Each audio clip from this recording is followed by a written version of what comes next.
What's up, people? Welcome to the Health is Wealth podcast. This is the show we talk about the relationship between your health, your wealth, and we're not just talking about the push-ups and dollar bills. Today's episode is all about feeding the natural animal.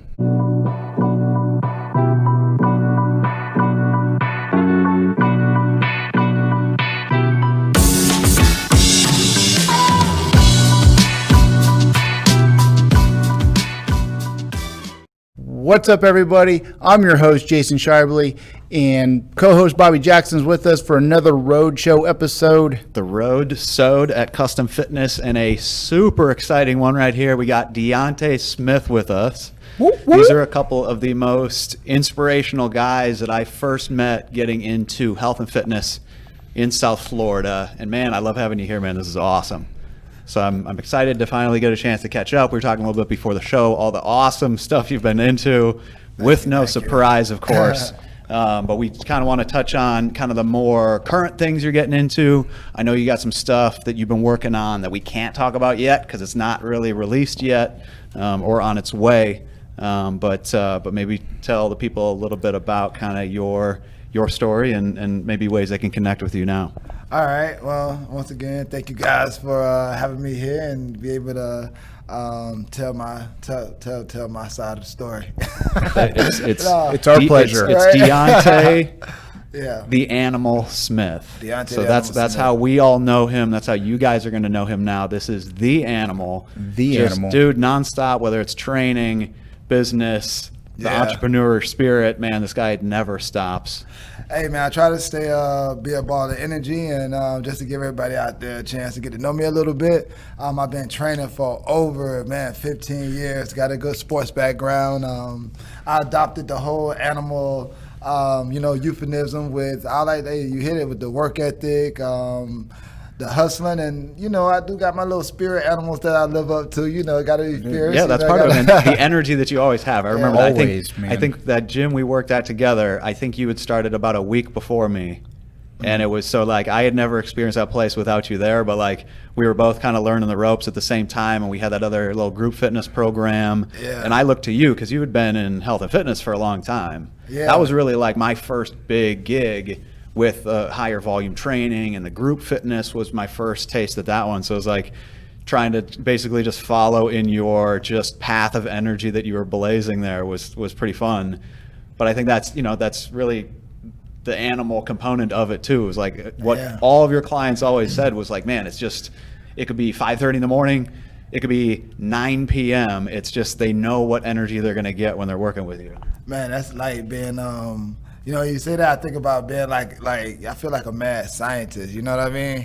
I feel good and I appreciate the fact that people love it, but man, they don't understand. Like sometimes they're like the guinea pigs for all the ideas and the creativity that you put into it. So I'd be just as shocked that they just want more, bro, So, and it sets the standard for, it set the bar for myself as well. Yeah, man. But that was exciting too, with trying to learn the ropes with that group fitness and that certain piece of equipment we were working around was like that creativity.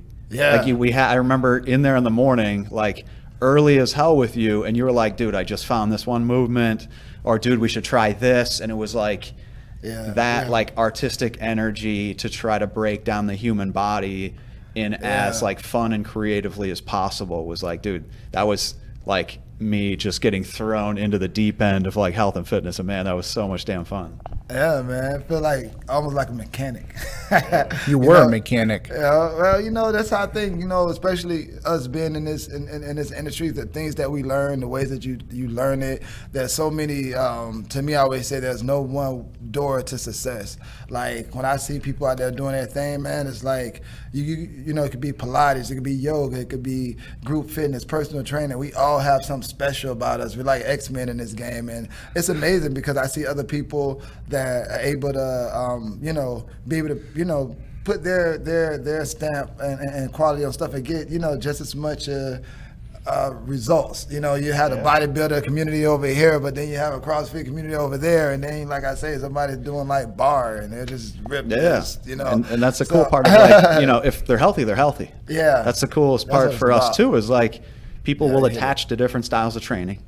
based on like, okay, do I want that team energy in the atmosphere? Is it the music? Do I need to work one-on-one? Are you troubleshooting injuries? But it's like, that's just part of people connect with different stuff too. That's and what it's it just is, like, that's man. the best part is like, man, whatever makes you stronger and healthier, even if it's something I don't offer, that's great. I still commend that, and like people need to pursue what they're actually going to be into, because they got to keep doing that day after day. Yeah, and that's where your animal thing comes from when your peers, from all of Mm-hmm. us knowing you from the gym that we all started at here in South Florida in Fort Lauderdale, was the animal thing for me was always your energy. Like Bobby said, it was the 5:30 to 9 o'clock at night. Your energy was always changed. But the thing is you'd be on the mat stretching one client, and then all of a sudden you'd be out the door before we used to get yelled at. But you would be outside, out of the gym running with someone the next half hour, and then back in there doing weights with your third person. So that was where it started. The animal started. Now the fact that you were able to jump into different types of fitness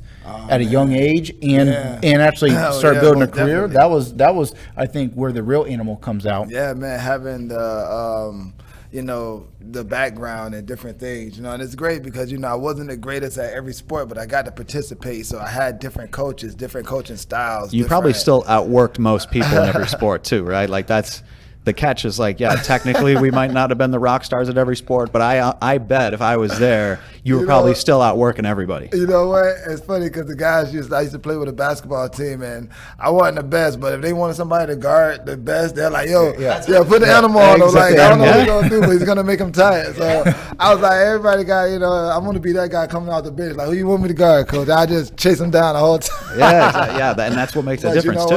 Yeah, because you see that in life too now. Yeah. Some people want to just do their one little niche thing, and when it doesn't work out, they just completely crumble.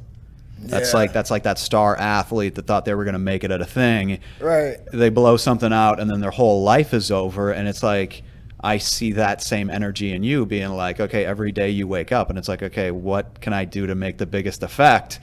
Yeah, Who am I on today, coach? Who am I guarding today? Yeah. And you just get out there, and it's just, piss and vinegar and just getting after it. And it feels good, bro. It feels good when you're able to help people and be a part of their success, be a part of their journey, because, like I always tell people, it goes back and forth. You know what I mean? Is being able to have that voice and, share that with somebody it gives you a reason to want to get up. And not saying that, like, that's the only thing in the world.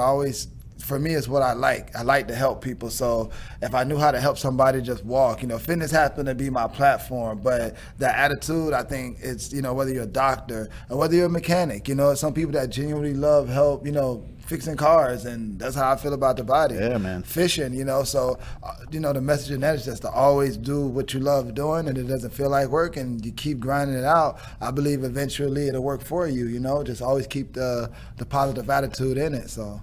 And that's like the success can't just be from the hard work on one day. Right. That's the hardest part, is like you got to work hard every day. You got to get up. You got to get after it every day, which is where so many people fail. It's like, they can start Monday motivated. Yeah. If they didn't go out that weekend. Some people, they're not really picking up steam until Wednesday. But it's like, let's say we do get that good week started on Monday.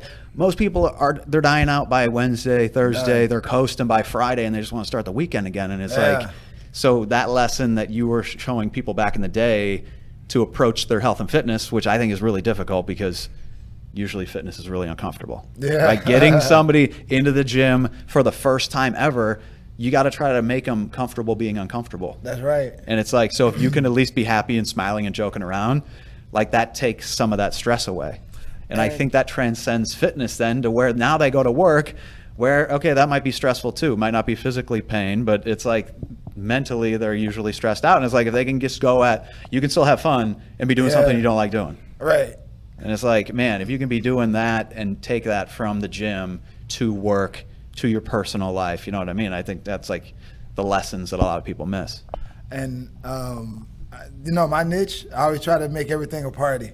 I always try to make it, the music, the dancing, and when we're in that environment working out, like you said, it needs to be fun. So if this is your club, if that's your vibe, and everybody has different vibes, so it's okay to kind of find. Some people like that military, like, look, you drop down, The give drill me 50, sergeant style, down, man, some people that works. Yeah, but for you, that military mentality, because we worked together, I saw it firsthand. That military aspect of things was it was you might have pushed someone to their limits, but you kept the party going during the whole time.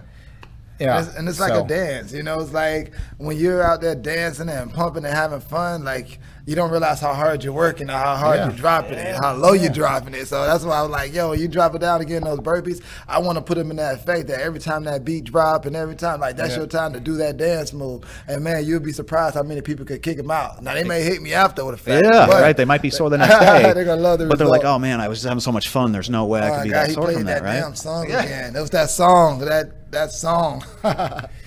So now you're going fitness, and then you got into, of course, the nutrition component, which you had already been applying to yourself, obviously, because you still look like you're 22 years old, and I've known you for I've known you for like 8 years now, and you still look like you're 22. So, so then you really got into working with the clients and personalizing the nutrition, the micronutrients like digestive health and things like that, which I think is cool. It goes beyond just like have your protein supplement, bro. Right. You know what I mean? Like you really got into like the depth of that. Like what inspired you the most to do that? I feel like I grew with it. You know, it's like coming out of high school, you know, we just do. You know, I remember going to football games and they'll load us up on spaghetti and pizza, and we'll go out there and we'll play 10 quarters if they allow us to do it. But and as we get older, then you know we got the collegiate sports where your body starts to take a little more physical wear and tear. And you know, for some people they kind of drop off there because you know I learned early on that if you are, you know, fortunate enough to not have a major injury impact you, you can always, you know, keep your body healthy and fluid. But so as I started training more and getting more older clients and, you know, seeing that, you know, like my whole philosophy is that, you know, you're never too old to do anything, you know what I mean? So if you're 56 years old and you want to get shredded, I want to be that guy that's going to dream big with you. Like, we're going to get shredded. Now, to get there, we're going to have to do it differently than when we were in high school, you know. It's going to take a lot more work because your body's not really working as much with you anymore. Right, and that's where the magic happens. So, you know, based on the knowledge that I know and the knowledge and the resources that I reach out to, if I'm dealing with someone who has real life issues, and real life issues just meaning like, hey, you know, our metabolism slow down, or, you know, our hormone levels get out of balance a little bit. So if all those things are working against you, it's like my job to show you how to kind of correct it, get everything balanced. And if that doesn't help, then we got to get you to the hospital. Because if you can't gain nothing after you done did all the right stuff, then we got to go get you some professional help. And you bring up a good point with like the hormones, man. That's huge. Like people think that like, okay,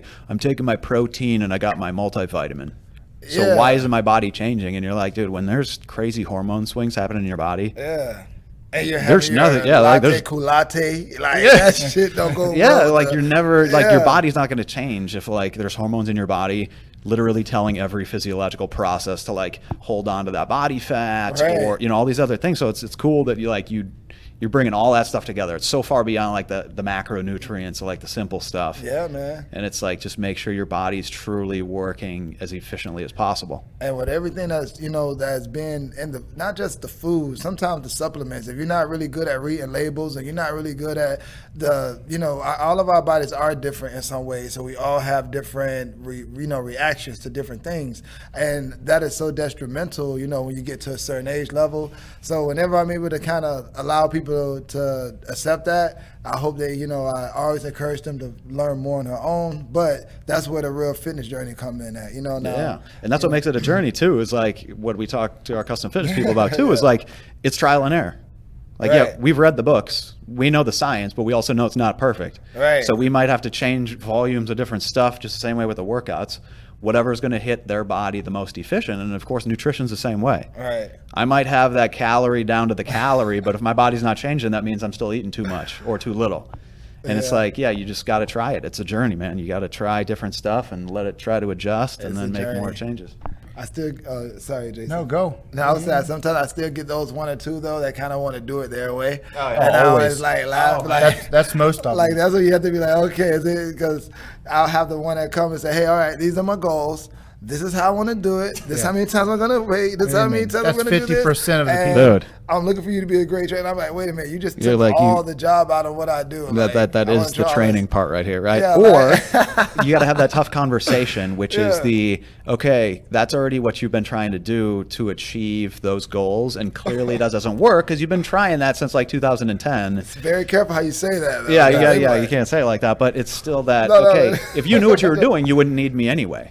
But the it's truth, that I'm a like, that's where we at professional. with it. I have a job because you technically don't really know what you're doing. And so how about we try it my way and see if we can get some results this time? So And I think sometimes people get to that mode because they have tried so many things. Like, you know, I reason with the fellas and say, well, you know, just like every industry, our industry has been saturated. It's been saturated with the go-to, you know, this is the thing that's gonna make you lose weight, and why would I need a trainer? Like, that's the shit too. Like, somebody actually come and be like, hey man, since I saw you, you know what I mean? I've lost like 20 pounds, but I didn't do nothing but take this pill. And I'm just like, dude, did you check your blood levels? Yeah. Like, are you It's missing like, organs? yeah. And then they're like, but it's like, you know, we do these yo-yo diets, you know. I'm never, like I tell people, everything works if you do it, at least whatever. I mean, as far as like, you know, you hear about the keto, and I don't want to be totally opposed to everything, but everything isn't for everyone. You know what I mean? So it's like, if you're not really, Very true. If you ask me about the keto, I'm be like, hey, I really hope you got somebody who knows every single thing about Yeah. the keto versus you say, hey, I'm going to eat this because it says keto diet, and the keto diet said I could drink coffee with 2 sticks of butter and I'm going to be fine. Now, you're telling like, me no yeah, carbs, that's Diontae. I'm not like you. You know, yeah, it's like, I had that situation with an athlete who went vegan. I don't know why he chose to do that, because he was performing really well, but like his thing was, I want to go vegan. I was like, okay. How are you going to do that? You don't just start cutting a bunch of stuff out of your diet. Like, you Right. got to find the replacements. You have to. Right? You got it. It's not just less. It's okay. You got to make it's harder. substitutions. in some ways. Yeah. And it's just, yeah, totally. And I was like, oh no, I ordered a couple books. I'm going to read up on it. And he did. He did a pretty good job at it for a while. But it was still just like, I was worried that it was going to be, well, I want to do that, so I'm just going to take a bunch of stuff out. Yeah. Or like you said, okay, I'm going to do this little special blah bitty blah whatever program, so I'm just going to add those special little fancy things in, those magical supplements, and you're like, that's not how that works. It's not how that works. That's not how that works. It's still not well rounded. It's not balanced. Yeah. Go ahead. Sorry. No, a lot of people, when you talk about the keto, I think of the diet and stuff. A lot of people don't realize what a diet is and how these diets start. Most of the diets start from a disease that a doctor has tried to fix. So they wrote a book about fixing their keto levels or their type 2 diabetes and stuff, trying to fix that. And that's how these diets start. It's not weight loss initially. Right. And then the doctors realize one of the side effects was weight loss. And people forget about what the main reason of the diet was. It was to fix their insulin levels or anything else. Right. And then they only hear weight loss. Now, especially in supersize America, it's how quick can I lose that weight and stuff. And true. Yeah, so I want you to share your morning routine. What do you take? Because you got some natural supplements you shove in your body in the morning. So, there's some things I take on the daily, and then there's some things I kind of, substitute or bounce around with. Every morning, I always try to drink lemon water. I take a slice of lemon, squeeze it in a cup of water, stir it up, drink it. It's really good to base your body up for digestion for the day, alkalines your body, good at fighting off bacteria and viruses and stuff like that. So, especially with all the new shit going on, this would be a boost. Perfect time to start that program now. Yeah, like if the best, like I always say, one of my theories, if nobody knows what's going on, do what's been working for the longest. So that cleans out your body, basing it for the day. And then I chase it with some black seed oil. That's one of my That's favorite. one you're going to teach me about today, man. Yeah. Black seed oil. Yeah, black seed oil has so many health benefits. One of the biggest benefits in it is its ability to help boost your immune system, but it's great for the heart. It's good for the blood circulation, everything. And it reminds me of something I was telling someone about, like how CBD works with your receptors and everything. It's not that you take these special things to make them do the magic trick. It's the ability that they have on your body for your body to do what it needs to do. Kind of like you said about the diet. A lot of the times, dude, that's the hit right there. That's perfect, because this isn't the magic pill strategy. Right. This is to better complement the other exercise you're getting. Exactly. The otherwise active lifestyle. That's allowing you to get more out of the work you still have to do. sure. That's why like your programs have never been the For sure. pretend magical pill that's going to solve all your worldly problems. It's like if I'm going to filter, if I'm going to make my heart get more lubricated, I still have to put in the work. You have to do cardio, got to get the blood flowing, got to exercise the lungs, got to do so. While these superfoods or these vitamins are here to keep us living, it gets our body to where they're supposed to be. And when we're not doing that, when you think about the average, diet of the average American, it's like, dude, none of the food has nutrients or vitamins nor minerals in it. It's full of triglycerides, fats. Oh man, especially that Midwest diet, because you grew up in Indiana, Minnesota, Ohio. Dude, we were all about the big hot dishes and all the weird casseroles and just the fattiest, craziest foods and ever. Now, everything the way it's made with all the extra. Not only do you got to look out for the the bad stuff that it comes with cooking this food, preparing it, but now the way that they're saving the food because of famine around the world and more. We have I'm sorry, I'm getting tongue twisted, but we have a need to have more, but we can't process enough chicken, so therefore it's like GMOs that we're making them out of clay and stuff like that. Getting some crazy looking pterodactyl chicken out there. And you're like, really chicken. I'm trying to even the chickens we're already eating, it's like that's not the size of a normal chicken. Yeah. Like if you ever been to a farm, that's not a chicken. That's like the size of a turkey now. That is some weird lab made they're calling them that things. now, turkey chickens. And I follow a lot of the people don't realize they had a vote with I want to say the USDA, the people who mark things as organic, and you guys go look it up. When they made this vote, it's not about what's organic. Most people hear organic just think it's healthy, not understanding that organic may just mean that this one doesn't have pesticides, let alone all the other stuff that's in it. Exactly. And now they blatantly have the information to let you know that if it's genetically modified, meaning that they can make it themselves as long as they don't put pesticides on it, then it's still organic. So basically, that's telling you. And then when you have GMOs, those are the opposite. That's bad for your body. So that's why sometimes you're looking at some of these deals, you're like, oh snap, organic used to cost a lot. Now they're selling organic apples for like 79 Yeah, cents. you're like, okay, the price came down, but so you're like, no, the regulation went down. Right, the regulation. Okay, no, I didn't even know that, man. That's good information, man. But, and that's the scary part about knowing how to understand these labels that you're reading, understanding how they would kind of put it in there. Everything that says natural isn't natural, but those are the things you look out for, because when you look at the chemicals that are used to make this stuff, those are the chemicals that's having a bad process on your hormones and your blood pressure and your insulin levels and stuff like that. And you're like, yo, I'm doing everything I need to do. All I eat is chicken and asparagus. So it's like you're working out and killing yourself. I'm boiling chicken and eating microwave broccoli, and it's like, yeah, dude, you got so many other crazy things going on in your body that you're not going to see results until you get all the rest of that squared away. Yeah, that's cool, man. That's a good point. No, it's you bring up the label thing, and that's a good point, because still today there's a big difference between when it actually says 100%, when it's the word written out 100%, and when it actually has the number and the symbol, the percentage symbols. There's a big, when it has the number 100 and the percentage sign, that's real. When they write it out fully. Really? Yeah.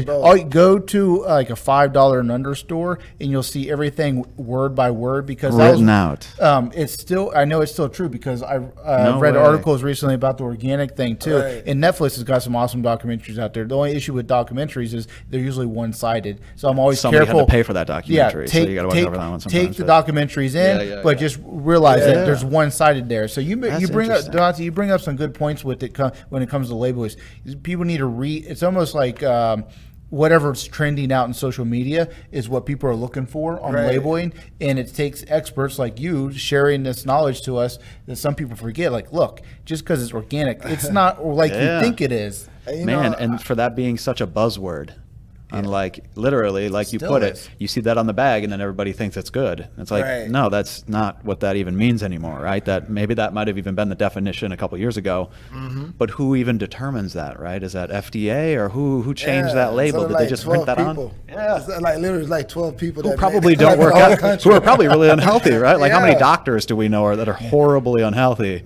Bro, And like they did the vote in like Jacksonville or something, and I think like it's like I tell people about city council, man. Anybody's allowed to go out there, grab information, and learn how to vote on these things instead of being like, you know. And it's the same thing with the food industry. Like we all as citizens have the right to go to these meetings and see what's being said, but no, we rather wait for them to write it out, spell it out for us, and we still won't read it. That's what I always say. Sometimes it's a consumer issue. Sometimes people, we like to see what we like to see.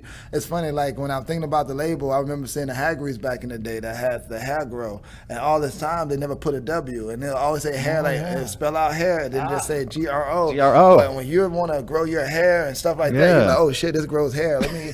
And you're not realizing that they don't have a W. And so now you go back and be like, it didn't work. They be they're like, they're not just trying to be cool. It's just legally they couldn't put the full word grow. Grow. Oh, that's interesting. I never thought about that. I always thought it was just trying to be trendy or like sound slick, like a branding type thing. Yeah, but it's actually because legally they wouldn't be able to spell the whole word out because that would make it wrong. And they can say GRO. That's not a word. And we just said hair graph. That's the crazy part. That's how you know the placebo effect is real, because people put it in their hair and be like, "Oh, it's growing." It's growing. Like it doesn't even say it grows. It's not even grow as a W. It's Vaseline, bro. Always bringing the knowledge, man. I appreciate that. Yeah, always keeping us informed. That is some really good information, man. You really want to make your hair grow? Just put old-fashioned aloe. Really? Cut it down your hair, and I mean, aloe think about it. They take aloe and put the chemical extract in lotion and shampoo. So I guess that is pretty much in everything else, right? Diontae has enough knowledgeable women around him to know this stuff because my girlfriend's a stylist and she's taught me that stuff too. So aloe and everything. Aloe on everything. No hair grew or grow or there's aloe. Hair gra. They're gonna come looking for me like, you messed up our business. Now new hair grow with aloe. They're gonna call it the animal version right there. I like that. Take the name and everything from it. Yeah, man. So I always say with the stuff that I do daily, it doesn't matter if you're, you don't want to work out and then turn around and not take your protein, and you don't want to work out and not finish. And I always tell people that too. I get the ones who are, like they don't feel hungry after they eat, which is, that's a fun conversation I have with people, because when is the proper time to ingest your protein? Is it 30 minutes or is it the hour or is it just whenever you eat? Man, and that's so common too. I get that all the time. Just not during. And that's so common too. But a lot of times I just simplify it even more. It's like, okay, how often are you actually working out? Or does it matter because in 2 hours you're going to stop at the drive-through and get like 4 cheeseburgers anyway? It's like, so really it's like the law of averages at the end of the day, where like some people overthink those simpler things when they're just blowing it up anyway. Well, I work out once a week, and so when should I time my protein? And you're like, doesn't matter, because you're going to eat like 20,000 calories this week anyway, and you're going to work out for 30 minutes. It's like, no, you got to put in just a little bit more work, and over the whole course of the day, you got to eat a little bit differently, not just that one time. But yeah, no, that's a good point. The foundation's right. Yeah, absolutely. That's the biggest thing. Foundation of knowledge, when you should be eating. Like you made up a good point. Bobby and myself have brought up in this show a lot, just keeping things simple. Yeah. And you brought up right there, keeping it simple. Like as long as you're not eating during your deadlifts, you're good. Okay, eat before, eat after, and stuff. Bobby makes another good point. It's usually an imbalance somewhere. You're not working out enough. You're eating too much. It's probably the wrong things you're eating. Work out some more. Eat a little less, and you'll find a happy balance. Yeah, that's only when you're getting to total precision health and fitness where you got to really start worrying that much about nutrient timing, which I'm kind of a nerd with. I really think that's cool at a performance level. But at the end of the day, for 99% of us, that doesn't really matter all that much. I mean, the intermittent fasting thing's fun and funky, and doing all these different timing things, but it's just make the average just a little bit better, because typically that average is so off for most people. And that's what I find to work overall. Any other diet, just eat healthy and don't do the bad stuff, and you see like major results. You be like, hey, I put the soda down, I drank more water, ate more vegetables, ate less carbohydrates.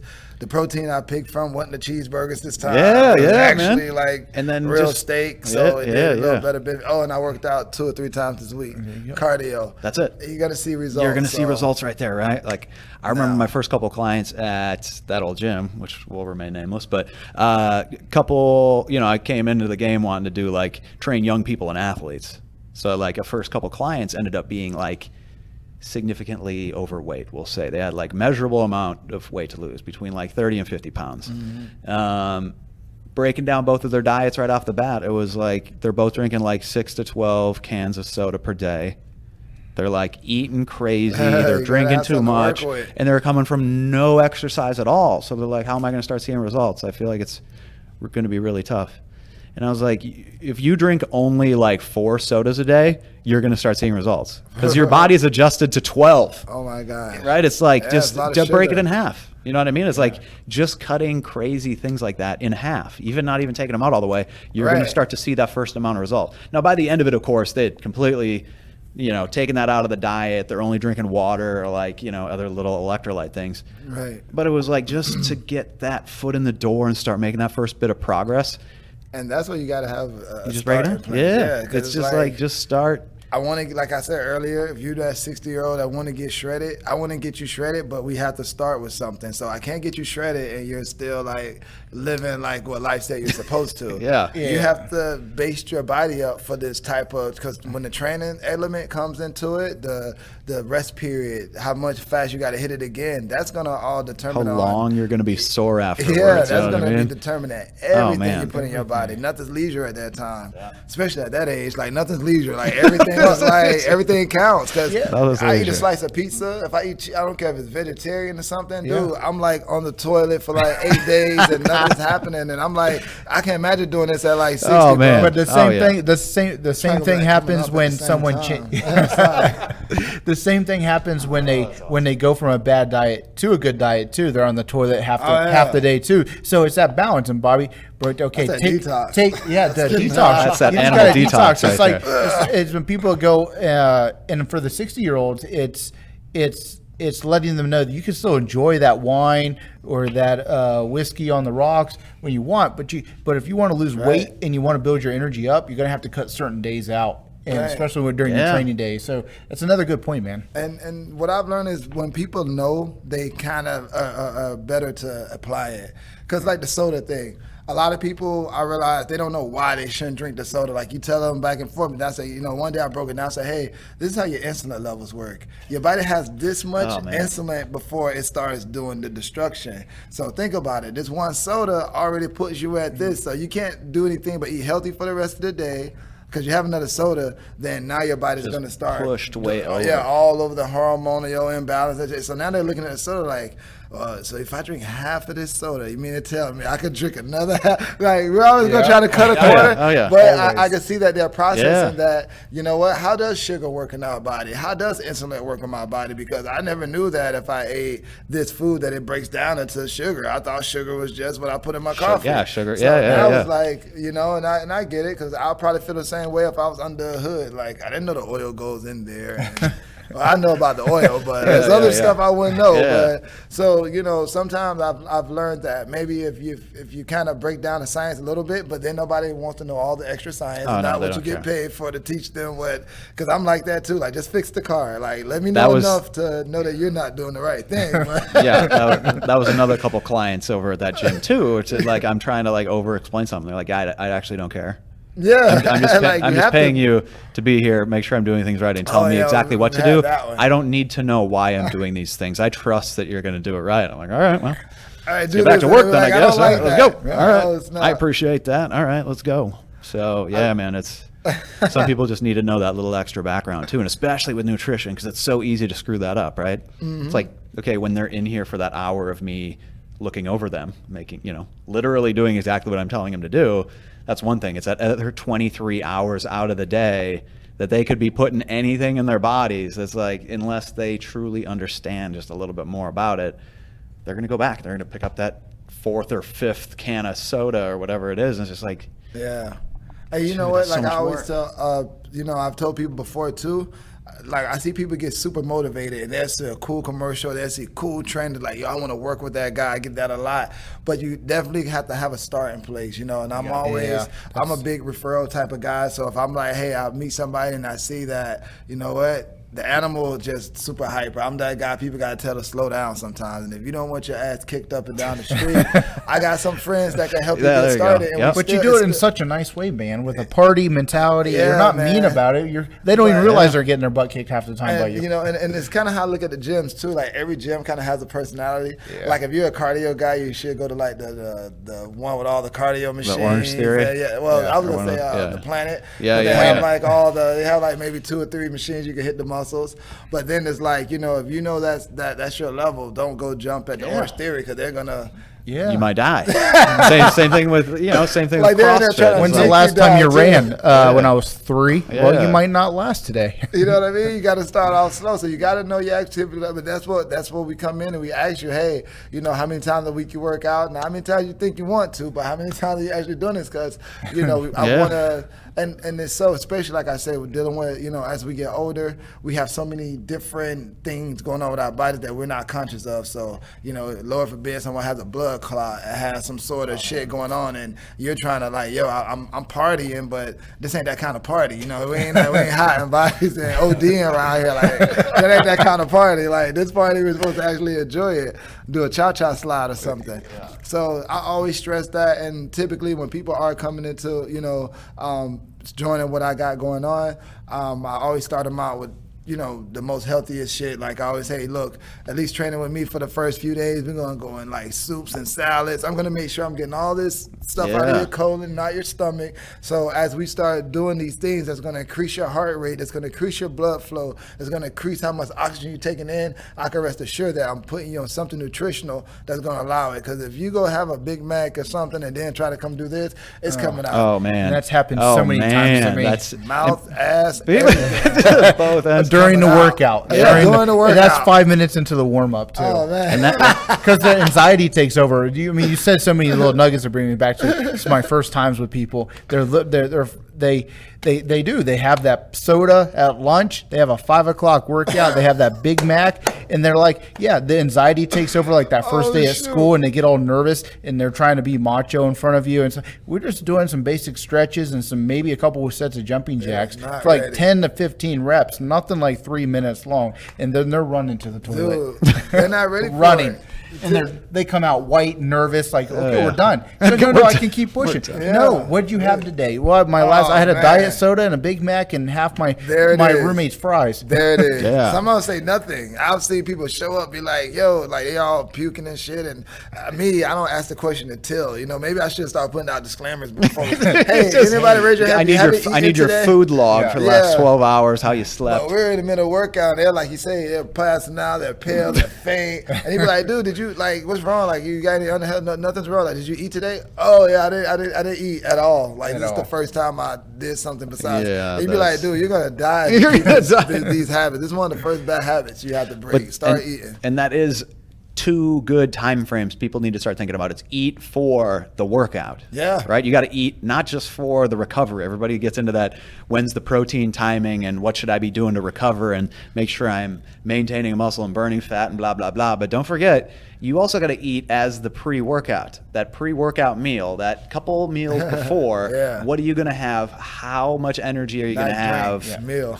Right. So the perfect example for different is the party mentality. Yeah. So what does Bobby do right before he has to go on the dance floor? Bobby's not going on the dance floor. I got to get the liquid confidence in me. He's got to build his confidence up. So he needs a couple drinks as his casual one time out a year he goes out. Okay. And then he'll go on the dance floor with his wife. Yeah. Then same kind of thing. Same kind of thing. Before that workout, I got to get mentally, physically, and emotionally prepared with that good meal. Make sure I'm fueled up, ready. For me, finally being properly hydrated for a long period of time. I think I do that pretty well now. Most of my life I didn't, especially in college, was like crazy, streaks of hydrated for maybe a couple hours, and then typically we're dehydrated at night. But it was like seeing people come into the workout knowing that, man, you're dragging butt, you're not recovering between sets as fast, you're not feeling as focused because you are so dried up right now. You know what I mean? And I got so many clients who still argue about that it's like, no, I can actually go just fine without being very hydrated. I'm like, no, you can't. Your body's used to that. You've never felt how good it feels to actually have that in your body. But like when you get into the workout and you start burning already, and that water starts just burning off the body, it's like it's already too late. You're not going to get hydrated while you're working out. Yeah. So all you can hope is to survive it and then rehydrate properly after. But it's like turn it to survival skills at that point. I bet I know, Bobby. But what's the normally the time of the day those clients you're ones doing that? Morning or night? Typically night. Yeah. It's the ones that are busy. You're so focused, and again, it's the biggest challenge for all of us as trainers to have. It's getting them to start exercising, and then they have to change their nutrition habits at it. So these people are so busy working their entire day away, where they forget to eat, they forget to drink water, hydrate. Exactly. They haven't had that coach reminding them. They haven't had animal in their life saying, "Hey, drink water all damn day" and stuff. So they just totally forget. Every day. Yeah. And that's a constant, I run into the same problem all the time. There's night clients that are busy working in their career still, just don't drink. The only thing they drink was 2 cups of coffee. That's about it. Yeah. Oh, man. That's like the oxymoron, because the coffee is working like a diuretic, man. It's actually pulling the hydration out of you that you need. My dad still hits the coffee super hard because he went through his big weight loss program. He lost 50 pounds. But in his program, they said that we can count coffee as the total amount of water you need to drink in a day. Now, for a normal person, that would be like, okay, I can drink my maybe third cup of coffee over 12 hours. That guy puts down like a pot or 2 of coffee every day. And he's like, oh, man, not even lunch. I already got almost all of my water in, because he is just ripping. And it's also, of course, the strongest, craziest old guy coffee ever. But he just tears into that. And I'm like, that's not doing it. That's because that's coming out faster than it's going in. Right. So yes, that is a lot of liquid you are consuming. But by the end of the day, we're still not seeing Aquafina coming out. I always tell people sometimes, I'm always joking around, I said trainers and doctors are like arch enemies and stuff, because they tell you one thing, they tell you to do another at times. Yeah, because we're not selling drugs. So right. Because even with the water, there's so many other ways to ingest water. People think they just have to pound it out by the gallon. I do a little coconut water, and to me, that's like doing, double water. For every couple of that, it's like double natural hydration. Electrolytes, the whole thing, man. Yeah, you're hydrating your cells. You get it through your fruit, either watermelon, cucumbers, all that good stuff. And, that there is research to show that when you could drink half water, eat half, fruits and vegetables that has that content, and still get your body the minerals and nutrients. Like I always tell people, the body really doesn't care what you eat as long as it gets its nutrients. Protein is protein. I don't care if it's a burger or a protein shake. The body's going to break both things down until it gets that particular nutrient. So it's like all that picky eating stuff is like, dude, just do what you need to do if you really want to survive. Yeah, just eat well-roundedly. Right, and you bring up a good point. It's like it doesn't know whether that's whole food or the protein shake. So that's why I tell everybody, don't start relying on all these extra little supplements and weird stuff. Yeah. Try to eat real food, first of all. Real food. Eat in colors, right? It's that eat the broadest range of stuff you can get, prioritize with whatever that protein source is, and just pack it in full of vegetable around that. And it's, the water content's adding to it, all those little vitamins and minerals. It's like, sometimes we don't have that mineral or whatever vitamin deficiency. You're just not really eating well-rounded food all the time. Right. So, dude, that's good. Dude, thanks for being on the show, man. Thank you guys for having me. It's just good to see you again, man. Animal. It's been too long. People, you don't know how lucky you are to have you here. This is a rare glimpse into the life of the animal. I'm privileged to have been able to get shaped by you two guys, man. Seriously, you guys really set the tone for my whole health and fitness career here, man. So there's a little bit of part of both of you guys in this whole facility and my brand for sure. Where do people find you now? Because now that you are the go-to trainer in Broward County, where can they find you? Where's the easiest way? The handles. You can obviously find me on Instagram at I Am the Beach Animal. My Facebook, Diontae Smith. I'm sure if you go to I Am the Beach Animal, it'll give you those links to that. And I think it's like one of the better go-to things before I start giving out all these other. I have a lot of ways to go, but I Am the Beach Animal at Instagram, and you'll see all of my bio and my TikTok and all that good stuff. Oh, you're on TikTok too? Okay. I'm like low-key TikTok. I'm low-key TikTok. Turn that into like a group fitness thing. That's awesome. And then you guys have to make sure you keep the eye open for the new projects he's got coming out. He had to tell us just a little bit about them, because We had to Okay. drag some details out of him, but he can't tell you guys, exactly what it is yet. So make sure you go get connected with Yes. him on his social media channels, so you guys can be getting that directly from him, not having to hear it from the Health is Wealth podcast. Other than that, if you do want to hear it from the Health is Wealth podcast, make sure you're checking out our YouTube channel, Spotify, Apple Podcasts. We're on Stitcher now. So we got all the different episodes up, and we are going to just keep this thing rolling. Yeah, this was awesome, man. Thanks, Animal. I enjoyed it. Dude, Appreciate it, bro. D, thanks for being here, man. Dude, peace. Peace.